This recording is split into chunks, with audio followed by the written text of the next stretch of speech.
నేను ఎప్పుడైతే పెళ్లి చేసుకున్నావు అప్పటి నుంచి నా జీతం మొత్తం సంకనాగిపోయింది. పెళ్లి కాక ముందు జేబులో 100 రూపాయలు ఉన్నా గానీ దొరబాబు లెక్క రాజ లెక్క ఉండేటోని. ఇప్పుడు జేబులో 10,000 ఉన్నా గానీ అవి ఏ వీటికి సరిపోతే లేవు. ఎటైనా బయటికి పోలేదు, ఇటు దోస్తులతో తిరుగులేదు. నీ పెళ్లి కాక ముందు అయితే దోస్తులతో రాజ లెక్క తిరిగేటోని. పొద్దున్న పోయి ఏ టైంకి వచ్చినా ఎవడు అడిగేటోళ్ళు లేడు, పీకేటోళ్ళు లేడు. నీ అబ్బాయి ఇప్పుడు బుత్తం తాటేడు పోతే చాలు, హలో ఏడున్నావు, ఏం చేస్తాను, ఎప్పుడు వస్తావు, ఏం తెస్తాను, నాకు షాపింగ్ తీసుకుపోతానవా, పిల్లల ఫీజులు కట్టినవా, చెయ్యి అవ్వ జీవితం.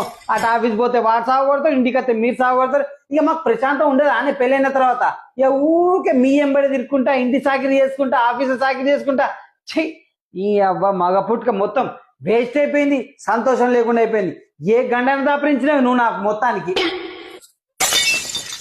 పిలిచిరా అండి? ఏ లేదే, పాట వింటానవా? అవును. ఏం పాట? పెళ్ళం చెప్తే వినాలి.